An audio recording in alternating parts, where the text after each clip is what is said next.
The day I told my family I was moving to Singapore, you'd think I'd announced I was joining a cult. We were gathered in our Chicago suburban home's perfectly appointed living room, the same room where my parents had celebrated every proper milestone: my brother David's law school graduation, his partnership announcement, his perfect marriage to a senator's daughter. Asia. My father's Wall Street Journal crumpled in his grip. "Have you lost your mind, Alexandra?" I clutched my acceptance letter from Meridian Capital Partners, one of Asia's most prestigious investment firms, though my family didn't know that. They didn't know a lot of things about what I'd been building over the past few years. "It's a good opportunity," I said quietly. "The position dash." Position. My mother's wine glass clinked against her teeth. "What position could possibly be worth throwing away your entire career?" "Your life." I thought about the reality that I'd be heading Meridian's new tech investment division, managing billions in assets across the Asian market. But they wouldn't understand that. They never had. "It's in finance," I offered. "Investment work." David snorted from his armchair, his Harvard law degree prominently displayed on the wall behind him. "Investment work? In Singapore? Let me guess, some startup or small local firm." If he only knew that Meridian Capital's assets under management exceeded his law firm's entire market value. That while he was celebrating making partner, I'd been quietly building a reputation as one of the sharpest investment minds in emerging tech markets. "Something like that," I said. "Alexandra." My father used his CEO voice, the one that commanded boardrooms at Stevens and Lynch Investment Group, Chicago's premier financial firm. "You have a perfectly good position here. Junior analyst, room for growth dash." I quit Stevens and Lynch 3 months ago. The silence that followed was deafening. My mother's hand flew to her pearls, her standard response to any family crisis. "You quit?" My father's face reddened. "Without discussing it with me? Without considering your future?" I had considered my future. Extensively. While they thought I was dutifully pushing papers at my father's firm, I'd been working nights and weekends as a consultant for several Asian investment houses. Building connections. Proving my worth. Making a name for myself in markets they considered beneath them. "I found something better," I said. "Better?" David laughed. "There's nothing better than Stevens and Lynch in Chicago. Dad's been grooming you for management." Grooming me. Like I was a prize horse being trained to run in circles. Every move planned, every step controlled, all leading to a life exactly like theirs: safe, predictable, and utterly unfulfilling. "The Asian markets are growing faster than anywhere else in the world," I tried to explain. "The opportunities there dash are for people who couldn't make it here," my father cut in. "Is that what this is about? You couldn't handle real finance, so you're running away to some backwater dash." "Singapore is hardly a backwater," I interrupted, my patience wearing thin. "It's one of the world's leading financial centers." "Leading?" My mother laughed nervously. "Honey, New York is leading. London is leading. Singapore is. Well, it's where people go when they can't compete in real markets." My phone buzzed, another message from Meridian. "So, paperwork approved. Board eager to have you start. Major deals pending." "I've already accepted the position," I said firmly. "I'm leaving next week." "Next week?" My father stood up so quickly his scotch sloshed over the crystal tumbler. "This is insane. You can't just throw away everything we've built for you dash." "You built for me?" I stood too, matching his height in my heels. "What exactly did you build, Dad?" "A junior position at your firm where I'd spend 20 years trying to prove I earned it? A life exactly like yours." "Our life is successful," he shouted. "We're respected in this city. Your brother is making partner at 35. We have connections, reputation dash. And it's suffocating me." The words burst out before I could stop them. Every dinner party, every charity gala, every carefully orchestrated step up the social ladder. "I want more than that." David rolled his eyes. "More than success? More than your definition of success." I took a deep breath.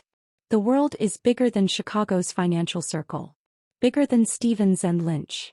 "You're making a huge mistake," my father said, his voice cold. "Asia, you'll be back in 6 months, begging for your old position." My mother started crying softly, her go-to manipulation tactic. "What will we tell people? Our daughter running off to Singapore like some Some failure who couldn't make it here.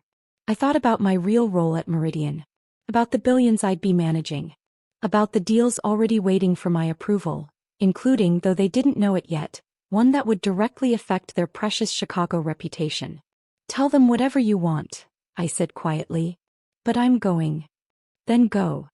My father's voice boomed through the room. Go throw your life away in Asia. But don't come crying back when you fail. I gathered my things, my acceptance letter still clutched in my hand. At the door I turned back one last time. You know what your problem is. You think anything beyond your small circle is failure. Anything different is wrong. But you have no idea what I'm capable of. And what exactly are you capable of? David called after me. Besides running away? I smiled, thinking of the deal documents waiting in my hotel room. Stevens and Lynch was trying to expand into Asian markets. They'd submitted a proposal for a $90 million partnership with a Chinese tech firm. A proposal that would land on my desk at Meridian next month. You'll see, I said softly. Sooner than you think. The drive back to my hotel was quiet. Chicago's familiar skyline glittered against the night sky, but it no longer felt like home. Home would soon be Singapore's ultra-modern architecture, its vibrant energy, its endless possibilities. In my suite, I reviewed the latest messages from Meridian. The board was already sending me details of pending deals, including Stevens and Lynch's proposal. They had no idea that the daughter of their CEO would be evaluating their desperate attempt to enter Asian markets. My phone buzzed with family messages. Mom, please reconsider. We only want what's best. David, you're being ridiculous. Come to dinner tomorrow, let's talk sense. Dad, you're making the biggest mistake of your life. I silenced the phone, turning instead to my laptop. The real mistake would have been staying. Accepting their limited vision of success. Spending my life trying to prove myself in their small pond when oceans were waiting. Sometimes the biggest risk isn't taking a chance, it's not taking one. Sometimes the real failure isn't in trying something new, but in letting others define what success looks like. Singapore was waiting. And with it, the chance to show my family exactly what their failure daughter could achieve. Even if they wouldn't understand until it was too late. 1 month into my new life in Singapore and I barely recognized myself.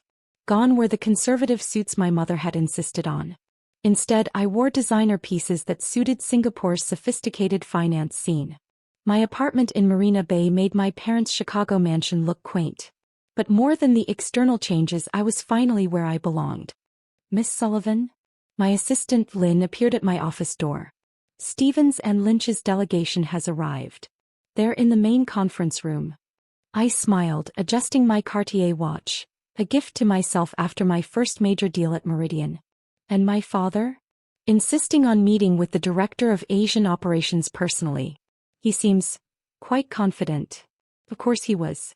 Richard Sullivan had never faced a boardroom he couldn't dominate. But he had no idea that his daughter, the one he'd dismissed as a failure, now controlled his company's future in Asia. Let them wait, I said calmly. 20 minutes should do it. Those 20 minutes were spent reviewing Stevens and Lynch's proposal one last time. Their $90 million partnership plan was ambitious but flawed. They fundamentally misunderstood the Asian market, relying on outdated strategies that might work in Chicago but would fail spectacularly here. My phone buzzed with a message from David. Dad's in Singapore for some big deal. Sure you don't want to come crawling back now? I set the phone aside, gathering my papers. Time to show them exactly what crawling back looked like. The conference room fell silent as I entered. My father sat at the head of the table, his usual power position. David, who'd apparently flown in to help with legal aspects, sat beside him. Both wore the kind of suits that screamed old money Chicago but looked strangely out of place in Singapore's modern finance scene. Finally, my father muttered, then froze as he recognized me. Alexandra. I walked to the head of the table. Mr. Sullivan, I believe you're in my seat. David's mouth fell open. My father didn't move. What is this? What are you doing here? Perhaps introductions are in order. Lynn stepped forward smoothly. Gentlemen, meet Alexandra Sullivan, Director of Asian Operations and Head of Tech Investment at Meridian Capital Partners. That's impossible, David stammered.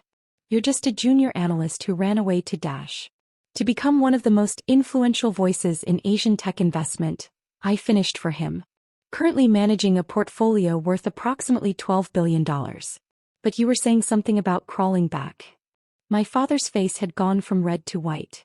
Meridian Capital. But they're the largest independent investment firm in Southeast Asia? The company whose approval you need for your $90 million partnership deal? Yes, that's us. I smiled, taking my seat at the head of the table. Now, shall we discuss your proposal? The next hour was excruciating for them. I methodically dismantled their partnership plan, pointing out every flaw, every misunderstanding of the Asian market. David kept fidgeting with his tie. My father's hands trembled slightly as he took notes. Your entire strategy is based on outdated assumptions, I explained, pulling up market data on the screens. Asian tech isn't playing catch-up anymore. We're leading innovation in multiple sectors. We have 30 years of experience. My father began. In Chicago, I cut him off. This isn't Chicago, Dad. Your reputation there means nothing here. Your connections, your social circle, your country club memberships. None of it matters in this room. David tried to interject. The legal framework we've prepared is based on American corporate law without considering Singapore's regulatory environment. I pushed a stack of documents across the table. Your entire proposal needs to be restructured. Assuming, of course, we decide to move forward at all. You. My father's voice cracked. You're making this decision? Along with our board, yes. I leaned back, enjoying the way they squirmed. Though given my expertise in Asian tech markets, they generally defer to my judgment. Your expertise? David couldn't help himself. A month ago you were a junior analyst. I pulled up my credentials on the screen, my consulting work, my deal history, the billions I'd helped invest while they thought I was pushing papers in Chicago. I haven't been a junior analyst for years, I said quietly. While you were bragging about law firm partnerships, I was building something bigger. While Dad was planning my future at Stevens & Lynch, I was advising companies worth 10 times his firm's value. My father stared at the numbers on the screen. Why didn't you tell us? Would you have believed me? I met his eyes. When I tried to explain the opportunities in Asia, you called it running away. When I saw potential beyond Chicago, you called it failure. We thought. My father swallowed hard. We thought you were throwing your life away. No, I corrected him. You thought I was throwing away your vision of my life. But I had my own vision. One that didn't involve spending 30 years trying to prove myself in your shadow. Lynn appeared at the door. Miss Sullivan, the board is ready for your recommendation on the Stevens & Lynch proposal. I stood up, gathering my papers. I'll let you know our decision by the end of the week. Though I should warn you, we rarely approve partnerships with companies that show such fundamental misunderstanding of our markets. Alexandra, wait. My father's voice had lost its commanding tone. This deal, we need this. Then you should have done your homework, I said simply. Success here isn't about names or reputations. It's about understanding the future of global finance. Something you might have realized if you'd spent less time dismissing Asia as a backwater. I walked to the door, then turned back. Oh, and Dad? That junior position you thought I was throwing away? My annual bonus last year was more than Stevens & Lynch's entire profit margin. The ride back to my apartment that evening was peaceful. Singapore's skyline glittered more impressively than Chicago's ever had, a testament to the future of global finance. My phone lit up with messages. Mom, your father told me. We had no idea. David, I'm sorry. About everything. Dad, can we talk? Please? Over dinner. I responded to the last one. Can't tonight. Board dinner at Marina Bay Sands. But maybe next week, if you're still in Singapore for the revised proposal presentation. Because of course there would be a revised proposal. Stevens & Lynch needed this partnership too badly to walk away. But next time they'd come prepared. Next time, they'd understand that success in the modern financial world isn't about old money or country club connections. Sometimes it's about seeing opportunity where others see risk. Sometimes it's about being brave enough to leave everything familiar behind to build something extraordinary. A week later, my father and brother returned to my office. Their revised proposal showed they'd finally done their homework. They'd consulted local experts, restructured their approach, and demonstrated real understanding of the market. Much better, I said, reviewing the numbers. Though we'll need to adjust the terms. Whatever you think is best, my father said quietly. The words seemed to cost him something, but they were sincere. Over dinner that night at a rooftop restaurant with a view that made Chicago look provincial, they finally asked about my journey. Really asked, really listened. I still don't understand, David said, how you did all this without us knowing. I smiled, thinking of all the nights and weekends spent building connections while they thought I was failing. You weren't looking. You were so convinced success only looked one way that you couldn't see it taking a different shape. We were wrong, my father admitted. About everything. About you. No, I corrected him. You were wrong about what success looks like. About thinking Chicago's financial world was the only one that mattered. About believing different meant worse. The partnership deal was approved the next day, though on my terms. Stevens and Lynch would enter the Asian market, not as conquerors but as learners. Not as Chicago's premier firm, but as newcomers who needed to prove themselves. My mother flew out for the signing ceremony. She cried when she saw my office, my life, the respect I commanded in a world she dismissed as beneath us. I don't understand it all, she admitted. But I understand we underestimated you. Terribly. I kept my apartment in Marina Bay, but bought a small condo in Chicago too for the rare occasions when business brought me back. My father sometimes stops by when I'm in town, not to lecture anymore but to ask questions. To learn. To understand that success is global now, not confined to one city or one way of thinking. David adapted better than I expected. His law firm opened a Singapore office, though he had to earn his way here. No family connections to smooth his path this time. Me.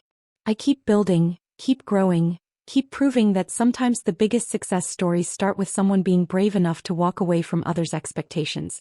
The view from my office still takes my breath away.